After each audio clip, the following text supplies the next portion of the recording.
भैया हम भोजपुरी गायक सोनू पांडे सम्राट समस्त भोजपुरी भाई लोग के पैर छुके प्रणाम करतनी। आज हम एगो दिल के भाव प्रस्तुत करे जा रहल बनी। ये भाव घटना बहुत लोग हमारा संगे बहुत कुछ कइल, माता रानी के कृपा से हम बाल बाल बचनी। आप सब गीत के भाव से सुनी। बसो भेरो अइले अपन ठुकर अइले, बसो भेरो अइले अपन ठुकर अइले, चाहिए चरा के राउर छैया।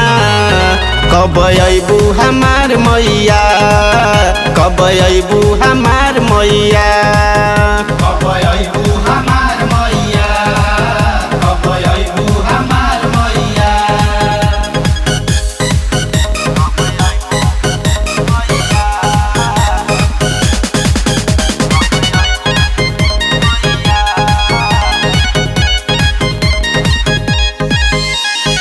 दुनिया मतलबी छोड़ देलस साथ हो, छोड़ देलो साथ माई, छोड़ देलो साथ हो। बानी सकेता माई धल ना हाथ हो, धल ना हाथ मैया, धल ना हाथ हो। दुनिया मतलबी छोड़ देलस साथ हो, बानी सकेता माई धल ना हाथ हो। अब तू ही संभार चाहे ठोकर मार, अब तू ही संभार चाहे ठोकर मार, रखला जो परी ना पैया। कब अइबू हमार मैया, कब अइबू हमार मैया, माई हो कब अइबू हमार मैया, कब अइबू हमार मैया।